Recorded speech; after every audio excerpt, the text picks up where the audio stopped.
Rise of the lone warrior episode 3 నిశ్శబ్దమైన మార్పు. Arjun morning 7 o'clock వరకు ఇంటికి చేరుకున్నాడు. చిన్న ఇల్లు, కుకట్పల్లిలో పాత కాలనీలో 2 గదుల ఇల్లు, ఒక చిన్న వంటగది, అంతే. అదే తన జీవితం. తలుపులు తెరిచి ఇంట్లోకి వెళ్ళాడు. అతని తమ్ముడు కిరణ్ సోఫా మీద నిద్రపోతున్నాడు. అతని చుట్టూ పుస్తకాలు ఎలా పడితే అలా ఉన్నాయి. రాత్రంతా చదువుకుంటూ అలా నిద్రపోయాడు.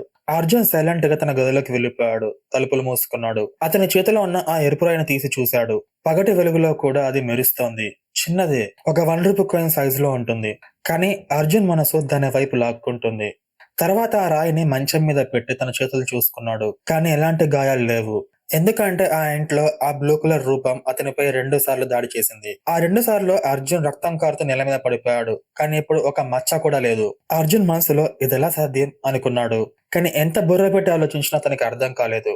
కొంచెం సేపు తర్వాత అప్పుడు అతనికి గుర్తొచ్చింది. ఆ రాయిని తాకిన తర్వాత అతని శరీరంలో ఏదో మార్పు వచ్చింది. అతని శరీరంలోకి ఏదో ప్రవహించింది. శక్తి, వేడి, జీవం. అర్జున్ మళ్ళీ రాయిని చేతిలోకి తీసుకున్నాడు. వెంటనే మళ్ళీ సేమ్ అనుభూతి చెందాడు. అతని చేతి నుండి శరీరమంతా వ్యాపిస్తున్న వెచ్చదనం. గుండె బలంగా కొట్టుకుంటోంది. మజిల్స్ చాలా టైట్ గా మారాయి. అర్జున్ కళ్ళు మూసుకున్నాడు. ఆ చీకట్లో అతనికి ఏదో కనిపించింది. పదాలు, అక్షరాలు తెలుగులో రాసున్నాయి. అతని మనసులోనే తేలుతున్నట్లున్నాయి. ఓం ప్రథమ సరస్య జాగరణం సిద్ధం భవతు ఓం అని మనసులోనే చదువుకున్నాడు. అది ఒక్క క్షణంలోనే తనకి అర్థమైంది. మొదటి స్థాయి మేలుకోవడం పూర్తయిందని చెప్పేసి అర్థం చేసుకున్నాడు.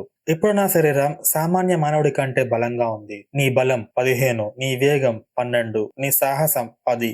మనసు అర్జున్‌కి చెప్పింది. వెంటనే అర్జున్ కళ్ళు తెరిచాడు. స్థాయ, బలమా? ఇవేమిటి? అతనికి అర్థం కాలేదు. కానీ అతని శరీరం అర్థం చేసుకుంది. అర్జున్ నేల మీద పడుకుని ఒక చేత్తోని పుషప్స్ చేయడానికి ట్రై చేశాడు. నార్మల్ గా అర్జున్ 20 నుంచి 22 పుషప్స్ చేయగలడు. అది కూడా 2 చేతులతో చాలా కష్టంగా చేస్తాడు. కానీ ఇప్పుడు అలా కాదు. అలసట లేకుండా 30 పుషప్స్ సింగిల్ హ్యాండ్ తో చేశాడు. ఒక్కసారిగా ఆగి తన చేతులను చూసుకున్నాడు. వణకడం లేదు, నొప్పి లేదు. తనని తాను అద్దంలో చూసుకుని ఇప్పుడు నేను బలపడ్డాను అని అనుకున్నాడు. అద్దం దగ్గర నుంచి కిటికీ దగ్గరికి వెళ్ళాడు. నగరాన్ని చూస్తున్నాడు. నగరం మేలుకుంటోంది. గాలి నార్మల్ గా ప్రవహిస్తోంది. వాహనాలు వెళ్తున్నాయి. సూర్యుడు అప్పుడప్పుడే పైకొస్తున్నాడు. కానీ అర్జున్‌కి అదంతా వేరేలా కనిపిస్తోంది. అంతా స్పష్టంగా కనిపిస్తోంది. నిగనిగలాడుతూ కనిపిస్తోంది. ప్రతి శబ్దం స్పష్టంగా వినిపిస్తోంది. ప్రతి వాసన స్పష్టంగా తెలుస్తోంది. అర్జున్ ఇంద్రియాలు మేలుకున్నాయి. సడన్ గా తలుపులు కొట్టే శబ్దం. అన్నా, లేచావా అని కిరణ్ పిలిచాడు. అర్జున్ వెంటనే దిండు కింద రాయిని దాచుకున్నాడు. లేచాను, లోపలికి రా అని కిరణ్ ని లోపలికి పిలిచాడు. కిరణ్ లోపలికి వచ్చాడు. 16 ఏళ్ల అబ్బాయి, సన్నగా ఉంటాడు. అర్జున్ కంటే పొట్టిగా ఉంటాడు. కానీ కళ్ళల్లో తెలివి కనిపిస్తది. అన్నా, నువ్వు రాత్రంతా ఎక్కడికి వెళ్ళావు? కిరణ్ టెన్షన్ గా అర్జున్ ని అడిగాడు. అర్జున్ తిరిగి చూసి, పనుంది, కొంచెం ఆలస్యమైంది అని అన్నాడు. ఏం పనన్నా, నువ్వు నాకెప్పుడు చెప్పవు?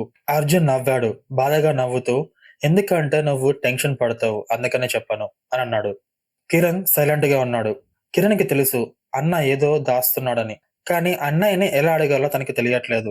తర్వాత అర్జున్ ని, అన్నా, అమ్మ ఫీజు ఎప్పుడు కట్టాలి అని కరణ్ అర్జున్ ని అడిగాడు. ఆ క్వశ్చన్ ని వినగానే అర్జున్ ముఖం గట్టిగా మారిపోయింది. తర్వాత అర్జున్, ఒక 3 రోజుల్లో నాకు డబ్బు వస్తుంది, నేను కట్టేస్తాను అన్నాడు. కరణ్ తలకై ఊపాడు. కానీ కరణ్ కి నమ్మకం లేదు. కానీ రివర్స్ లో క్వశ్చన్ కూడా చేయలేదు. సరే అన్న, నేను స్కూల్ కి వెళ్తున్నాను అని చెప్పేసి కరణ్ బయటికి వెళ్ళిపోయాడు. అర్జున్ తలుపులు మూసుకున్నాడు. అర్జున్ తిరిగి వచ్చి మంచం మీద కూర్చున్నాడు. తన చేతుల్లో పట్టుకుని మళ్ళీ డబ్బు అని ఫ్రస్ట్రేషన్ తో అన్నాడు. అమ్మ హాస్పిటల్ ఫీజు 2 లక్షలు, కరణ్ స్కూల్ ఫీజు 30,000, ఇంటి అద్దె 15,000, మొత్తం 2,40,000. 3 days లో కావాలని ఫ్రస్ట్రేషన్ తో తలకాయ పట్టుకున్నాడు. నిన్న రాత్రి చేసిన పనికి అర్జున్ దగ్గర 20,000 ఉన్నాయి. అర్జున్ కి ఇంకా 2,25,000 కావాలి. సాధ్యమేనా అనుకున్నాడు. కానీ నేను మళ్ళీ చేయగలను అని గట్టి సంకల్పం పెట్టుకున్నాడు. రాయిని మళ్ళీ చేతిలోకి తీసుకున్నాడు. దాన్ని చాలా గట్టిగా పట్టుకున్నాడు. నేను మార్గం కనుక్కుంటాను, తప్పకుండా ఏదో మార్గం కనుక్కుంటాను అనుకున్నాడు. అలా అనుకుంటున్న మూమెంట్ లో అప్పుడు అతని ఫోన్ మోగింది. తెలియని నెంబర్. అతను ఫోన్ ఎత్తాడు. హలో అన్నాడు. అప్పుడే ఒక ఫీమేల్ వాయిస్, అర్జున్, నువ్వు ఇంకా బతికే ఉన్నావా అని రిప్లై వచ్చింది. అర్జున్, ఎవరు నువ్వు అని అడిగాడు. నేనెవరో నీకు ముఖ్యం కాదు, ఇంపార్టెంట్ ఏంటంటే నిన్న నీకు దొరికిన రాయి అని రిప్లై వచ్చింది. ఆ మాట వినగానే అర్జున్ గుండె చాలా వేగంగా కొట్టుకుంది. నువ్వేం మాట్లాడుతున్నావు అని అన్నాడు. ఆ రాయి, ఎరుపు రాయి, నువ్వు దాన్ని తీసుకున్నావు అని అంది. అర్జున్ షాక్ లో ఉన్నాడు. ఎందుకంటే ఆ రాయి తీసుకున్నట్టు ఎవరికి తెలియదు. భయపడకు అర్జున్, నేను దాన్ని తీసుకోవడానికి రాను. కానీ నువ్వు తెలుసుకోవాల్సింది ఏంటంటే నువ్వు ఒక పెద్ద విషయంలో చిక్కుకున్నావు అని రిప్లై వచ్చింది. ఏంటది అని అర్జున్ అడిగాడు. ఆ రాయి అది ఒక మూలాధారం, శక్తి యొక్క మూలాధారం. ఆ రాయిని తీసుకున్న వాళ్ళు మారిపోతారు, బలపడతారు. కానీ అదే వాళ్ళ ప్రమాదం కూడా అని చెప్పింది. ఎందుకని అడిగాడు అర్జున్. ఎందుకంటే ఆ పవర్ అనేది ఫ్రీగా రాదు, దానికి ఒక రుణం ఉంటుంది అని చెప్పింది. ఏ రుణం అని అడిగాడు అర్జున్. అర్జున్ అడిగిన క్వశ్చన్ కి ఆ స్త్రీ రిప్లై ఇవ్వలేదు. కొంచెం సేపు తర్వాత ఆ స్త్రీ చెప్పింది, నువ్వు త్వరలో తెలుసుకుంటావు, కానీ గుర్తుపెట్టుకో, ఒక్కసారి స్టార్ట్ చేసిన తర్వాత వెనక్కి రాలేవు, గుర్తుపెట్టుకో అని కాల్ కట్ చేసింది. అర్జున్ ఫోన్ వైపు చూస్తూ మంచం మీద కూలబడ్డాడు. అతని చేతులు వణుకుతున్నాయి, కానీ భయంతో కాదు, ఎక్సైట్మెంట్ తో. అర్జున్ కి తెలుసు అతని జీవితం మారిపోయిందని, ఇంకా దాన్ని ఆపలేడని. ప్రశాంతంగా లేచి కిటికీ దగ్గరికి వెళ్లి బయటకు చూశాడు.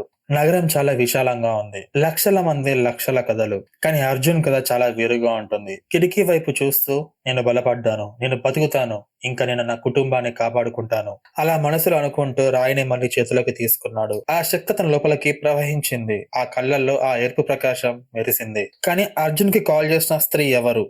ఆ శక్తికి ఎలాంటి మూల్యం చెల్లించాలి? అర్జున్ మరింత బలపడే మార్గాలేంటి? నెక్స్ట్ ఎపిసోడ్ లో చూద్దాం. స్టోరీ నచ్చితే లైక్ చేయండి, కింద కామెంట్ చేయండి, సబ్స్క్రైబ్ చేసుకోండి. తర్వాత ఎపిసోడ్ లో మళ్ళీ కలుద్దాం. Stay tune.